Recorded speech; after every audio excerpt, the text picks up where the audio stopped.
My wife kept talking about her work husband and how funny he was. She said it was just a joke. A month later, I caught them having romantic dinner on our anniversary. I filed for divorce the next day and sold the house she loved without telling her. She was shocked when she had to move out within a week.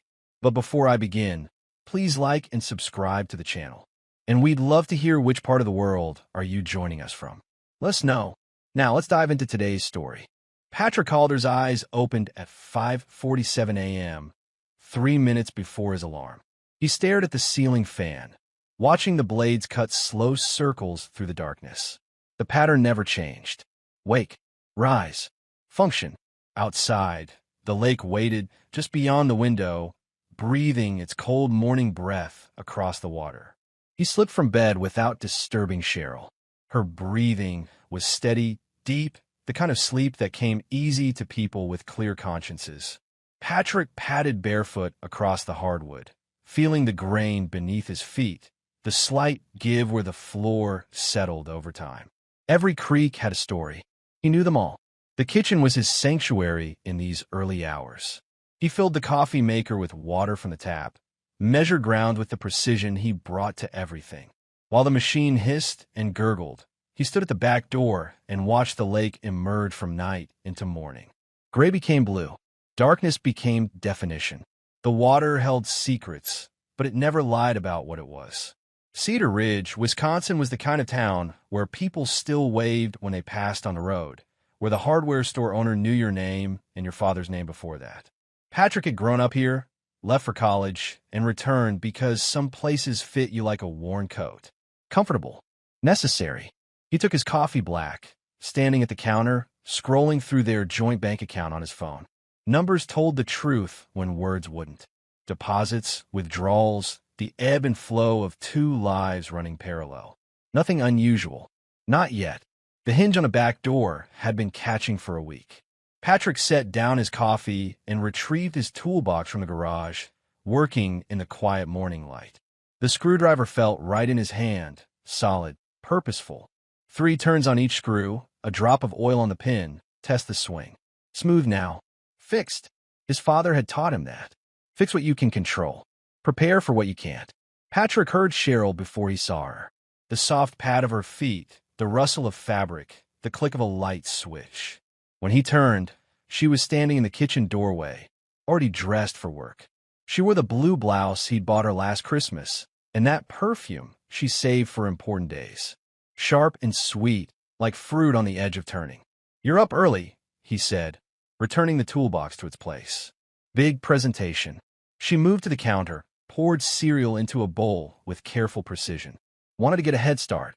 Patrick nodded, refilling his coffee.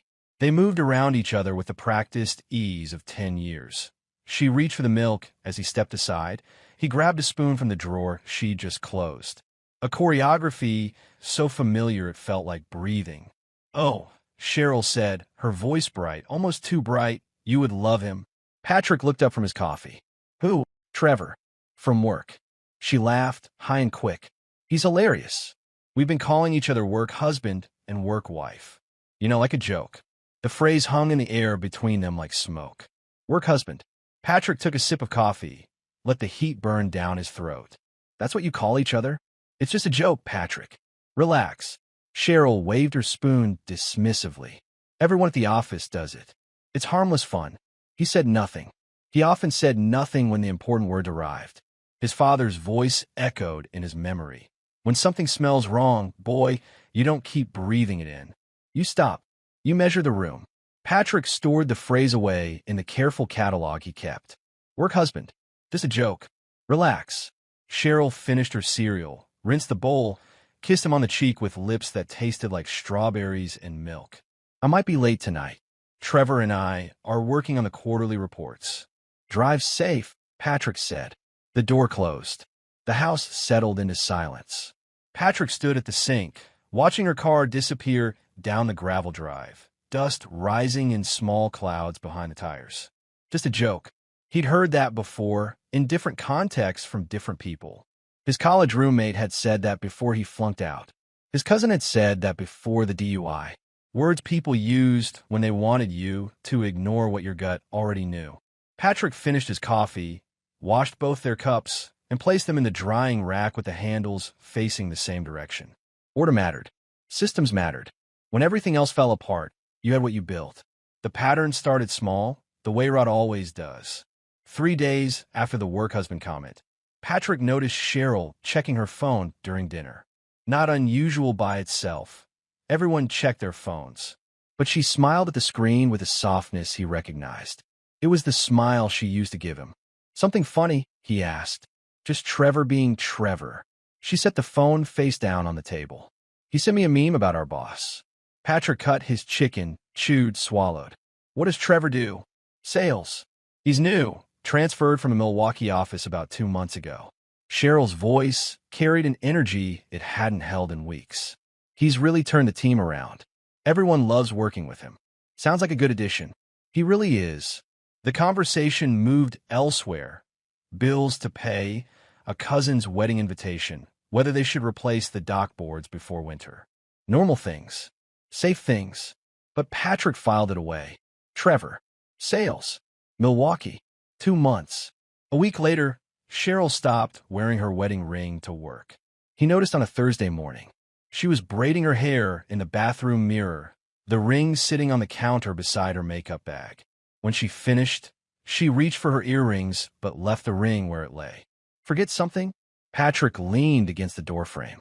Cheryl glanced at the ring. "Oh, it's been catching on files at work. Scratching everything. I'll put it back on when I get home." Makes sense. But she didn't put it back on when she got home. The ring stayed on the bathroom counter, gathering dust in the space where the band touched porcelain. Patrick said nothing. He watched.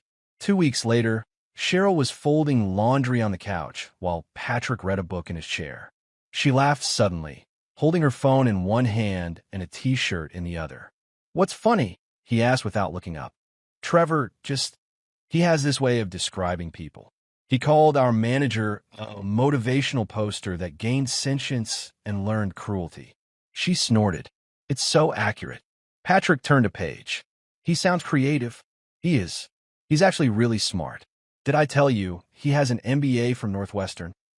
"You mentioned it." She hadn't, but Patrick didn't correct her. "And he volunteers at the animal shelter on weekends." "How sweet is that?" Patrick closed his book, marking his place with his thumb. "You talk about him a lot." Cheryl looked up, defensive already. "Do I? I don't think I do. Work husband, right? Just a joke." "Exactly." She resumed folding, movements quick and sharp. "You're reading into things that aren't there. I'm listening to what's there." "Well, maybe you're listening too hard." The silence that followed felt different than their usual quiet. It had edges. Patrick returned to his book, but the words blurred together. Across the room, Cheryl folded clothes with aggressive precision. Each shirt snapped straight before being placed in the basket. That night, Patrick lay awake while Cheryl slept. Moonlight spilled through the window, painting silver stripes across the ceiling. He thought about the ring on the bathroom counter, the phone calls that ended when he entered rooms, the way she'd stopped asking about his day. Small things, but small things built into big truths. His father had owned a construction company. Patrick grew up watching him frame houses, pour foundations, sweat through Wisconsin summers, turning blueprints into reality. One afternoon, when Patrick was 16, they'd been inspecting a foundation that looked perfect from the outside. "See this crack?" His father had pointed to a hairline fracture in the concrete. "Barely visible. Most people wouldn't notice it. But water will find it. Ice will expand it. In 5 years, this whole corner will need to be torn out and repoured. Can't we just seal it?" "We could, but that's putting a bandage on a bullet wound. Sometimes you need to acknowledge the damage and start over." Patrick had helped them jackhammer that corner. It took 2 days of hard work, but the new foundation held. He turned onto his side, watching Cheryl's silhouette rise and fall with her breathing. 10 years of marriage. A decade of mornings and nights, of inside jokes and shared meals, of building something he thought was solid. But he felt the crack forming, and he knew where water would go. The kitchen calendar hung on the wall beside the refrigerator, every date marked in Cheryl's precise handwriting. Doctor appointments, oil changes, birthdays, And there, circled in red with a star drawn beside it, their 10th anniversary. October 17th. Patrick had planned for this date for months. He'd made reservations at the Lakeview Inn, a quiet place with good food and better views, where they could watch the sunset over the water and remember why they'd chosen each other in the first place. He'd bought a bracelet, sterling silver with a small opal, her birthstone, that she'd admired in a shop window last spring but insisted was too expensive. 10 years deserved to be celebrated. 10 years meant something. The night before their anniversary, Patrick sat at his desk in the small office off the living room, reviewing their finances. It was something he did monthly, keeping track of investments, retirement accounts, the slow accumulation of security. Numbers didn't lie. They didn't make jokes or call people by names that didn't belong to them. He clicked through their joint checking account. Nothing unusual. Their savings. Stable. The retirement funds. Growing steadily. His personal account. The one he'd maintained since before the marriage. Untouched, exactly as he'd structured it. Patrick had always believed in preparation. When they'd gotten engaged, Cheryl had rolled her eyes at the prenuptial agreement his lawyer drafted. "This is so unromantic," she'd said, flipping through the pages. "What? You don't trust me?" "It's not about trust. It's about being responsible. It's about planning for failure. It's about planning for reality." She'd signed it anyway, laughing it off as one of his quirks. Patrick the planner. Patrick the pragmatist. Patrick who needed everything organized and documented and secured. Now, sitting in the quiet office with only the desk lamp burning, Patrick opened the document again. He read through each clause with fresh eyes, seeing the careful language his lawyer had constructed. The house, purchased before their marriage and held in an LLC Patrick had formed for tax purposes, remained his property. Cheryl had rights to any appreciation in value during the marriage, but the asset itself was protected. At the time, it had seemed like standard practice. Now it seemed like foresight. Patrick closed the laptop and leaned back in his chair. Through the window, he could see the lake, dark and quiet under the stars. Somewhere out there, fish moved through cold water, following patterns set by instinct and necessity. They didn't second-guess. They didn't rationalize. They simply were. From the bedroom, he heard Cheryl's phone buzz. Once, twice, 3 times in quick succession. The sound that meant messages, not calls. The sound that had been happening more and more after she thought he was asleep. Patrick stood and walked to the bedroom doorway. Cheryl lay on her side, phone screen glowing in her hands, her face lit with that soft smile again. She was typing quickly, deleting, retyping. The kind of care you took when words mattered. "It's late," Patrick said from the doorway. Cheryl startled, nearly dropping the phone. "God, you scared me." "Sorry. Just heading to bed." She locked the screen quickly. "Yeah, me too. Just checking tomorrow's schedule." "Right. The big project." "Exactly." She placed the phone on the nightstand, face down. "I might be late tomorrow. I know it's our anniversary, but this deadline is insane." Patrick stood very still. "Late? Maybe. I'll try to wrap up early, but I can't promise anything. I made reservations at the Lakeview Inn. 7 o'clock. Cheryl's face did something complicated. "Oh, I forgot you'd. Can we push it back? Or maybe do something this weekend instead? It's our 10th anniversary." "I know, and I'm sorry, but work is work. You understand, right?" Patrick understood many things in that moment. He understood that his wife had just chosen a work project over their anniversary. He understood that her phone had buzzed 3 times with messages she didn't want him to see. He understood that the wedding ring still sat on the bathroom counter, gathering dust. Most of all, he understood that cracks didn't heal themselves. "Sure," he said. "We can do it this weekend." Cheryl's relief was visible. "Thank you. You're the best." She reached for him, pulling him down for a kiss that felt obligatory, mechanical. Patrick returned it with the same energy, then climbed into bed beside her. She turned away, curling into her pillow, and within minutes her breathing deepened into sleep. Patrick stared at the ceiling. The fan turned its slow circles. In the darkness, he made decisions with the cold clarity that came when emotion finally stepped aside for fact. He would not cancel the reservation. He would go to that restaurant tomorrow night, but not with his wife. He would go to find the truth.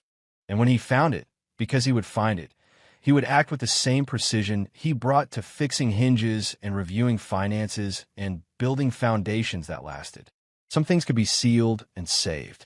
Others needed to be torn out and replaced. Patrick knew which category this fell into now. Tomorrow would bring clarity. Tomorrow would bring endings. Tomorrow, the lake would still be there, honest and gray-blue, reflecting back exactly what you gave it. You just needed to survive until morning. October 17th dawned gray and cold, the kind of autumn day that promised rain but never quite delivered. Patrick woke at his usual time, made his usual coffee, and went through his usual routines with unusual calm. Cheryl left early, kissing him on the cheek and promising to text when she knew what time she'd be done. "I'll try my best to make it work," she'd said, already halfway out the door. "I know you will." Patrick spent the morning completing tasks with methodical precision. He changed the oil in his truck. He cleaned the garage. He transferred files from their shared computer to an encrypted external drive. Tax returns, insurance policies, bank statements. Just copies. Just preparation. His father's voice again. Hope for the best, but have documentation for the worst. Around noon, he called the Lakeview Inn and confirmed the reservation. Yes, still for 2 people. 7 o'clock. Window table overlooking the water. Then Patrick drove into Milwaukee. The city rose from the landscape like something necessary but not quite wanted, concrete and glass interrupting the natural roll of Wisconsin hills. Patrick navigated through afternoon traffic with the windows down, letting cold air keep him focused. He'd looked up the restaurant the night before, after Cheryl's phone had finally stopped buzzing and she'd fallen asleep. Trevor's social media had been easy to find. People shared too much these days, tagged themselves in places, documented every meal.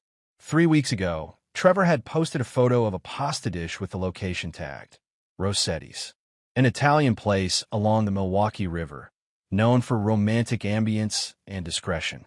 Patrick drove past it twice, studying the layout. Valet parking in front, large windows facing the river walk, warm lighting that would be perfect for an intimate dinner. The kind of place where you took someone you wanted to impress. He parked 3 blocks away and walked, hands in his pockets, looking like any other person out for an evening stroll. The temperature had dropped with the sun, and his breath misted in the air.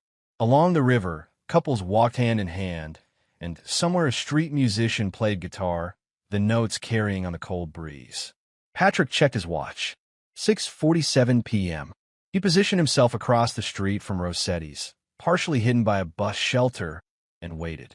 At 6:52, a silver sedan pulled up to the valet. The driver's door opened, and Cheryl stepped out. She wore the black dress, the one Patrick had bought her for his company's holiday party 2 years ago, the one that made him unable to focus on conversations because he kept looking at her. She'd pulled her hair back, revealing the earrings he'd given her for her birthday. And on her left hand, catching the light from the restaurant windows, was her wedding ring. Put back on for this. Patrick's chest tightened, but his hands stayed steady. He pulled out his phone and took photos. Click. Cheryl handing her keys to the valet. Click. Cheryl checking her reflection in the restaurant window. Click.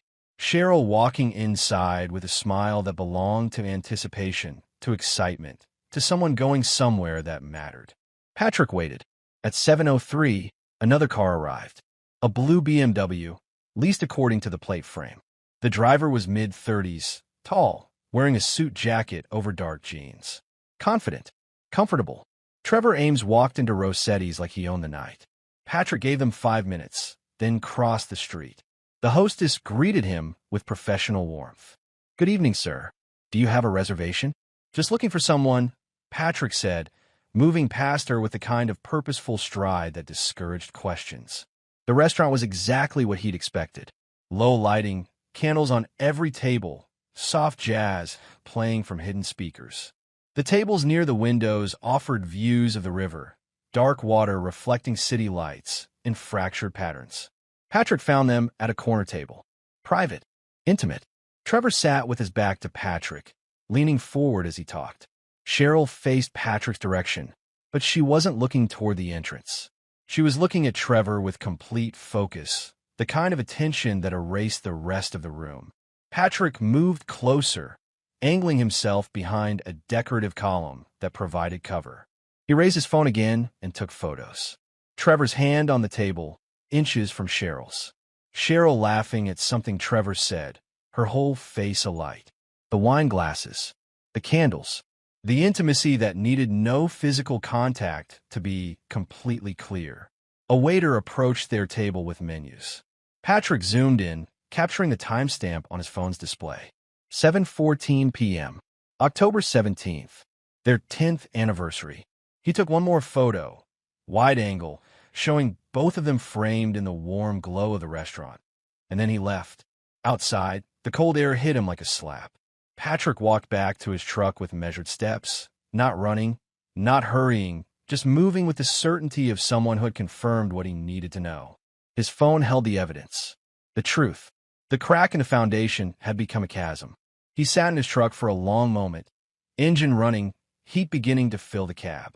Across the city, his wife was having a romantic anniversary dinner with another man. She was wearing the dress he'd bought her, the earrings he'd given her, the wedding ring she'd stopped wearing to work. She was celebrating 10 years of marriage by betraying it completely. Patrick's hands gripped the steering wheel, not shaking, not trembling, just holding on to something solid while his world restructured itself around a new reality. He'd expected this. Some part of him had known since the moment she'd said work husband with that too bright laugh. But knowing and confirming were different animals. One lived in suspicion. The other lived in fact. Patrick pulled out his phone and scrolled through the photos. Clear, undeniable. He uploaded them to his encrypted cloud storage, backed them up to the external drive in his glove compartment, and sent copies to his personal email. Documentation. Then he drove home. The house was dark when he arrived. Empty. Waiting. Patrick didn't turn on the lights. He sat at the kitchen table in the darkness and thought about foundations, about cracks, about the moment when you stopped trying to seal something and started preparing to rebuild. His father had died 5 years ago, sudden heart attack, gone before the ambulance arrived. But his lessons remained. You can love something and still let it go when it's broken beyond repair. That's not giving up. That's knowing when to save your strength for what comes next. At 11:43 p.m., headlights swept across the kitchen window. Cheryl's car in the driveway. Engine cutting off, door closing with a soft thump. Patrick sat, very still, watching her silhouette approach through the window in the door. The door opened. Cheryl froze when she saw him sitting there. Patrick, her voice carried artificial surprise. I didn't think you'd still be up. Happy anniversary, he said. The words hung between them like an accusation, which they were. Cheryl's face did something complicated in the shadows, guilt and fear and the rapid calculation of lies that might work. I texted you, she said, closing the door behind her. Didn't you get it? The project ran so late, and then... You're wearing the black dress. She looked down as if just noticing. This? I had to look professional for the presentation, and your wedding ring. Cheryl's hand moved to the ring instinctively, covering it. Patrick, what's going on? He slid his phone across the table. It spun in the darkness, screen glowing, displaying the first photo. Cheryl in front of Rossetti's, smiling, excited, ready for her evening. Cheryl's face drained of color. Even in the dim light, Patrick could see it happen. It's not what you think, she said, voice rising. We were just talking about work. The restaurant was convenient, and Patrick swiped to the next photo. The two of them at the table, leaning close, intimate. On our anniversary, he said, you planned a romantic dinner with another man. On the day we were supposed to celebrate 10 years. It wasn't romantic.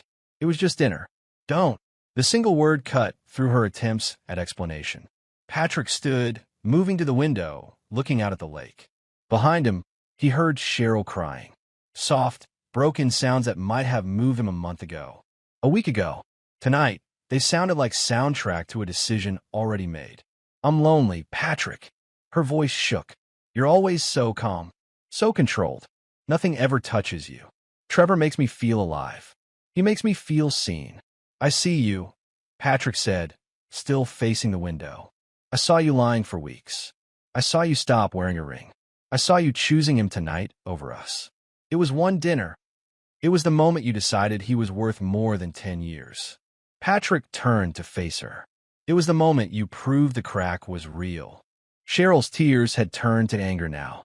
You're always thinking in metaphors and calculations. Maybe that's the problem. Maybe I need someone who actually feels things. I feel plenty. Then why are you so calm about this? Because I'm not going to argue with betrayal.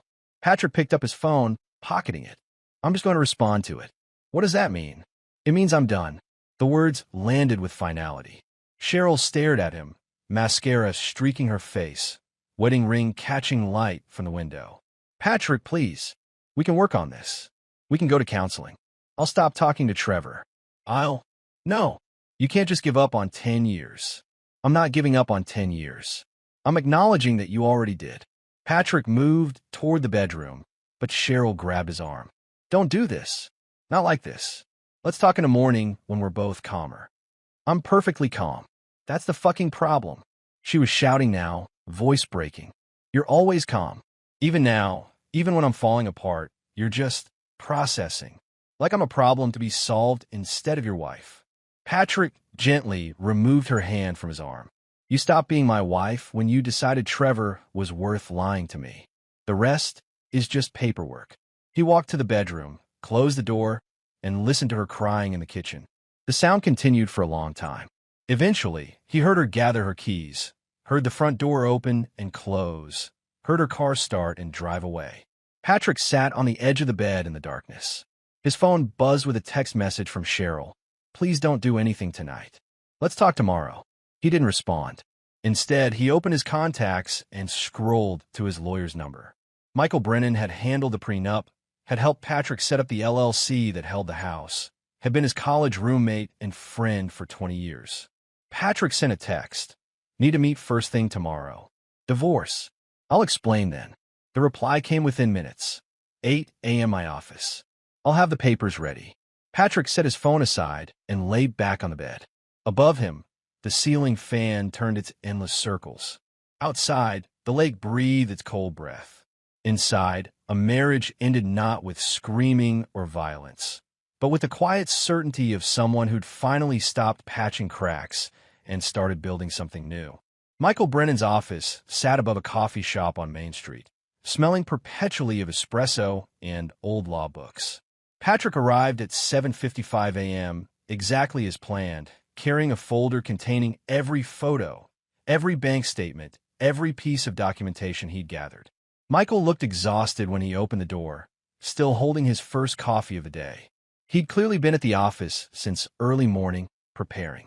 Sit, Michael said, gesturing to the chair across from his desk. Tell me everything. Patrick did. No emotion, just facts. The timeline, the pattern of behavior, the anniversary dinner. He pulled out his phone and showed Michael the photos. Each one time-stamped, clear, undeniable. Michael studied them with a lawyer's clinical eye. Jesus, Patrick. I'm sorry. Don't be sorry. Just help me end this cleanly. The prenup will hold. The house is protected. It was purchased before the marriage and held in your LLC.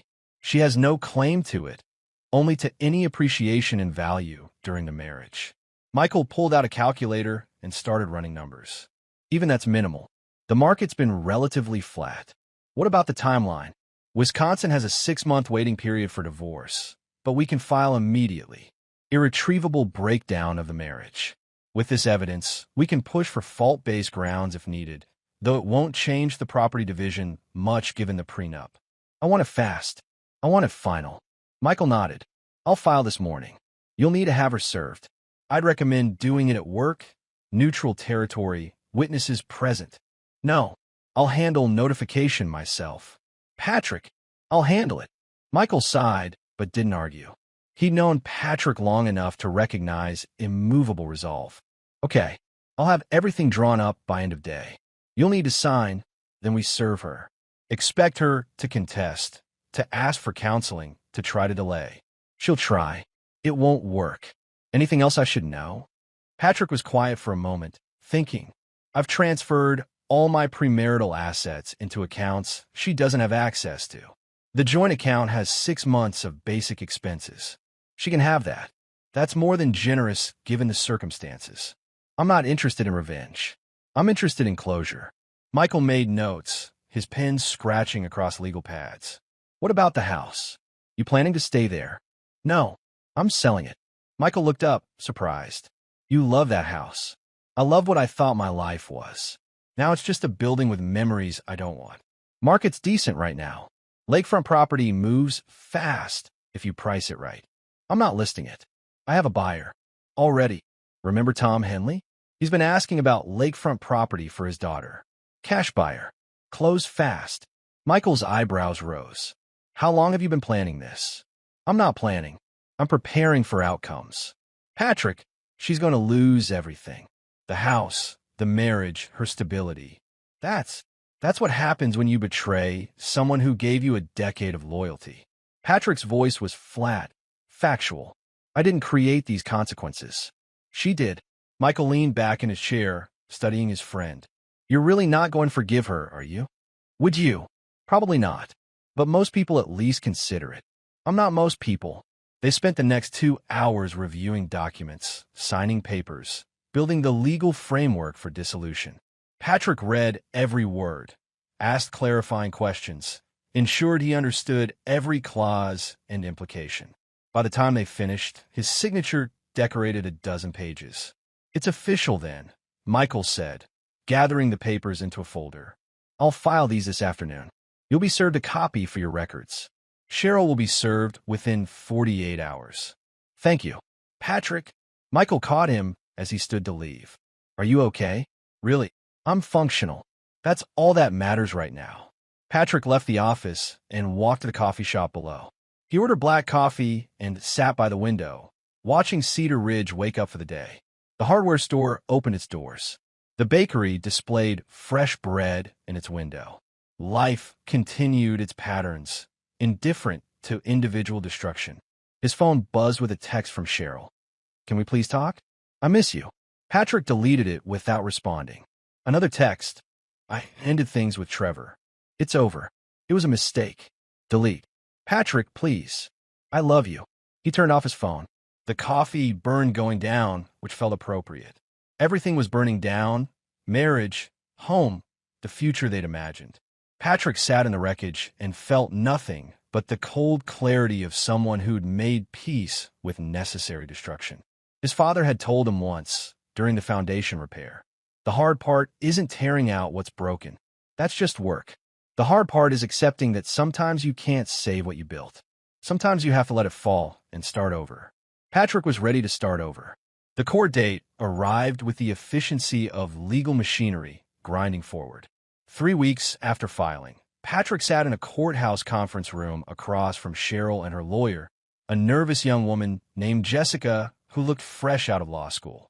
Cheryl had lost weight. Her face looked hollowed out, and she wouldn't meet his eyes. She wore a conservative navy suit and kept her hands folded on the table, wedding ring notably absent. The mediator, a patient woman in her 60s, reviewed the documents with practiced efficiency. Mr. Calder is seeking dissolution of marriage based on irretrievable breakdown. The prenuptial agreement is in effect. All premarital assets remain with their original owner. Joint assets accumulated during the marriage to be divided equitably. Jessica cleared her throat. Your Honor, my client requests that we explore reconciliation counseling before proceeding with. No, Patrick said. The mediator looked at him. Mr. Calder, in Wisconsin, the court generally encourages. The marriage is over. I'm not interested in counseling. Cheryl spoke for the first time, voice small. Patrick, please, just give us a chance to. You had chances, he said, finally looking at her. You chose not to take them. It was one mistake. It was a pattern of choices leading to betrayal. The mediator raised her hand, silencing them both. Let's review the asset division.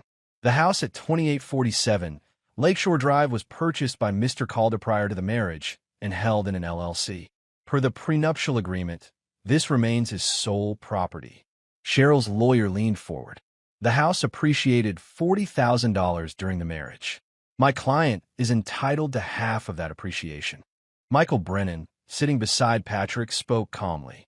The prenup explicitly states that appreciation is calculated at time of final decree. However, my client has sold the property. Closing occurred yesterday. The room went silent. Sold? Jessica looked confused. But we weren't notified of. The property belonged to Mr. Calder's LLC. He had no legal obligation to notify anyone. Cheryl was staring at Patrick now, face white. You sold our house. I sold my house. The LLC's house. The property protected by the prenup you signed. Where am I supposed to live? That's not my concern. Patrick, that's our home. That's where we built our life. You can't just. I can, I did. Tom Henley wanted lakefront property for his daughter. Cash offer. Closed fast. Cheryl turned to her lawyer, desperate. Can he do that? Can he just sell our house without telling me? Jessica looked sick. If the prenup, let me review. She flipped through papers with shaking hands. The house is specifically listed as premarital property held in Oh God. Yes, he can sell it. The buyer takes possession next week, Michael added. Which means you have 7 days to remove your belongings, Mrs. Calder. 7 days. The number landed like a physical blow. Cheryl's breath caught, and for a moment Patrick thought she might cry. But she didn't. She just stared at him with something between horror and disbelief. You planned this, she whispered. I prepared for reality, Patrick corrected. You created the situation. I responded to it. I made one mistake. You made dozens of choices. Each lie, each hidden text, each moment you chose Trevor over us. Those were all choices. The anniversary dinner was just a choice I happened to witness. The mediator tapped her pen on her papers. Let's continue with the division of remaining assets. Joint checking account currently holds $4,200. Joint savings, $8,600. Retirement accounts. They spent the next hour dividing a decade into spreadsheets. The checking account split 50-50. The savings, same. Patrick's 401k stayed his, as did the retirement account he'd started before the marriage. Cheryl kept her car, her retirement fund from work, her personal belongings. When they finished, Patrick had lost approximately $12,000 in joint accounts and would owe Cheryl roughly $20,000 for the house appreciation. A total cost of $32,000 to end 10 years of marriage. He had paid 10 times that to be free. The waiting period is 6 months, the mediator said. Barring any complications, the divorce will be final in April. Mr. Calder, you're required to provide reasonable access for Mrs. Calder to collect her belongings from the residence. Mrs. Calder, you have 7 days from today to remove all personal items. Cheryl signed the papers with shaking hands. Patrick signed with the steady precision he brought to everything. When they stood to leave, she tried one last time. Patrick, wait. Please, can we just talk for 5 minutes? Everything that needed to be said was in those photos, he replied. And everything that needs to happen now is in these documents. I miss you. You missed the security you destroyed. That's not fair. Neither is planning a romantic dinner with another man on your wedding anniversary. He left her standing there in the courthouse hallway, watching him walk away. Michael caught up with him at the exit. That was brutal, Michael said quietly. That was fair. She's devastated. So was I when I saw her with him. I just processed it differently. They stood on the courthouse steps, cold November wind cutting through their coats. Cedar Ridge spread out below them, small and familiar and suddenly feeling temporary. What now? Michael asked. Now I deliver the move-out notice myself. Then I start figuring out what comes next. You gonna stay in Cedar Ridge? Patrick looked out at the town, at the lake visible in the distance, at the life he'd built that no longer fit. I don't know yet, but I'm not making decisions based on fear or anger. I'm making them based on what serves the life I want to build, which is one where the foundation is solid. Patrick drove to Cheryl's temporary apartment 3 days later. She'd been staying with a friend since the confrontation, but the friend was clearly reaching the end of her patience with a heartbroken guest who cried at unpredictable intervals.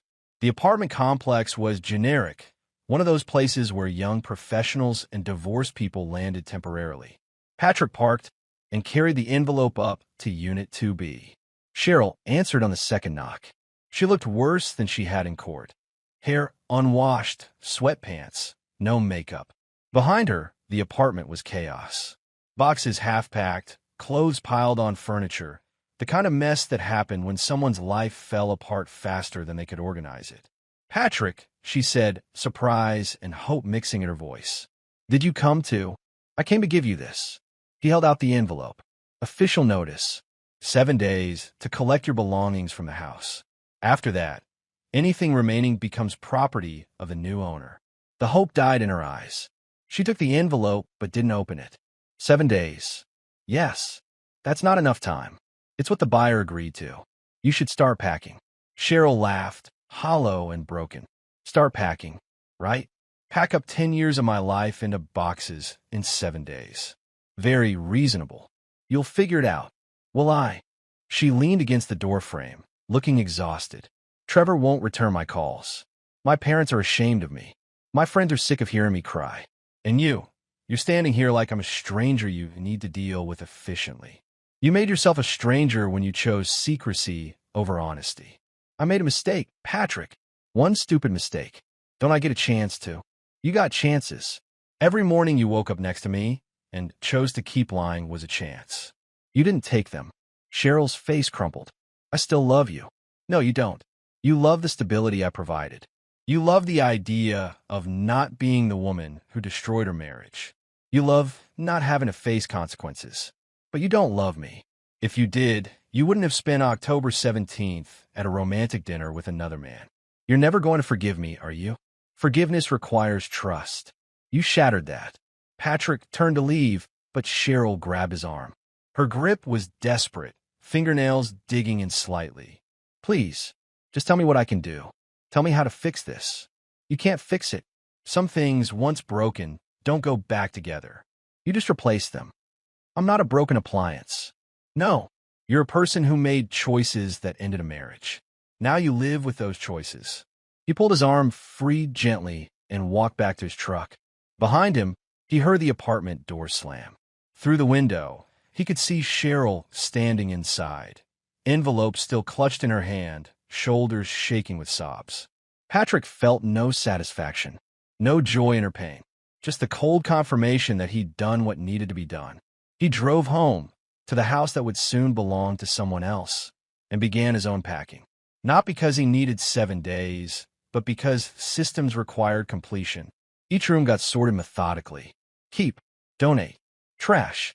The process was meditative, almost peaceful. In the bedroom, he found a shoebox of photos. Their wedding, smiling and young and believing in forever. Vacations to places that had seemed important at the time. Holidays with families who'd now have to pick sides. He almost threw them out, but something stopped him. Not sentiment, not hope, just the acknowledgement that these moments had been real, even if what came after destroyed them.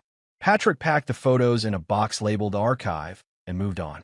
The final night in the house arrived faster than expected. 6 days of packing, organizing, and closing chapters. Cheryl had come the day before with a moving truck and 3 friends who wouldn't meet Patrick's eyes. They'd loaded furniture, clothes, kitchen items, bathroom supplies. The marriage dissolved into boxes and loading ramps. Patrick had stayed in the garage during the move, giving her space but remaining present to ensure the process stayed orderly. When they finished, Cheryl had stood in the empty living room, looking lost. "The couch," she'd asked. "We bought it together. It's yours. Take it. But we picked it out together. For movie nights, and..." "Cheryl, take the couch." She had, along with the dining table, the bedroom set, most of the kitchen supplies. Patrick kept what he needed, his tools, his books, his laptop, clothes. The essentials. Everything else was just weight. Now, on his final night, the house echoed with emptiness. Patrick walked through each room slowly, saying goodbye to a life that no longer fit. The living room where they'd hosted dinners and game nights. The kitchen where they'd cooked together on Sunday mornings. The bedroom where they'd made love and made plans and made the mistake of thinking tomorrow was guaranteed. In the office, Patrick paused. The desk remained, too heavy for Cheryl to move alone. He'd leave it for Tom's daughter, along with a note explaining which drawer stuck and how to fix it. He ended his tour on the back deck, looking out at the lake.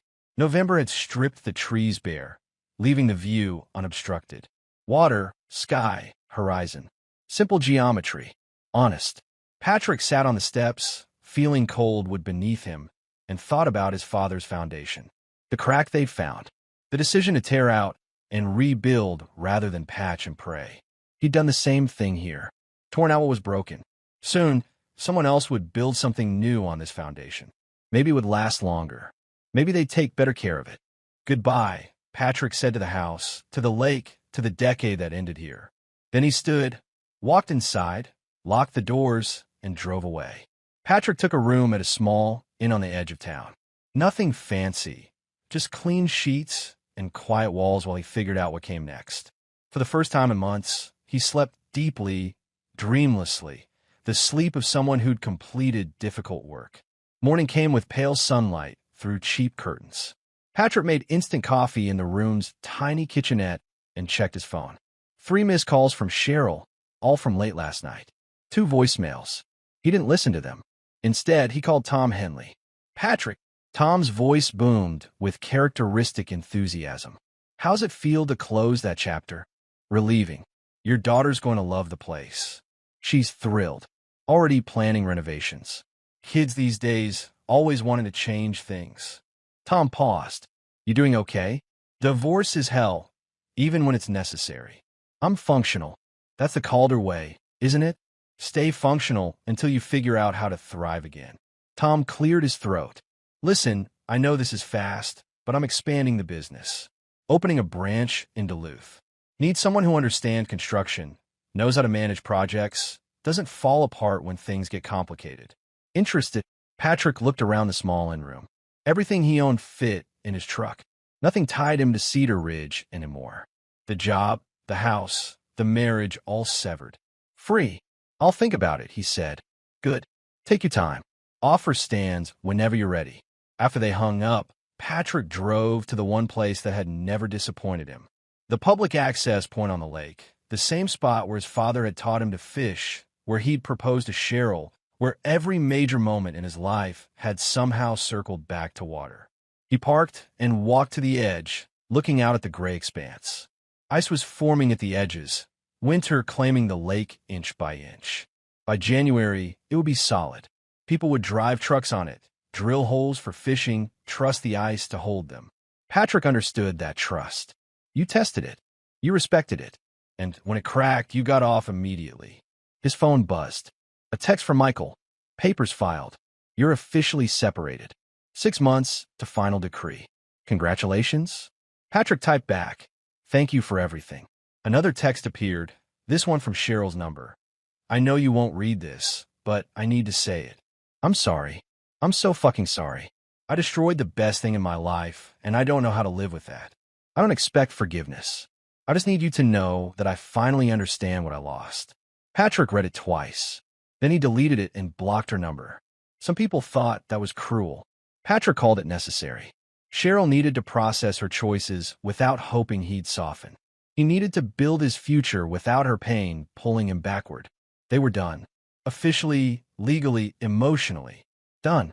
Patrick stood by the lake for a long time, watching light change on water, feeling cold wind bite his face. He thought about Duluth, about new beginnings, about foundations he hadn't built yet, but could. His father's voice came to him one last time. The lake doesn't lie, boy. It shows you exactly what you bring to it. Calm or storm, clear or murky, it just reflects back. Patrick looked at his reflection in the water. Tired but steady. Hurt but functional.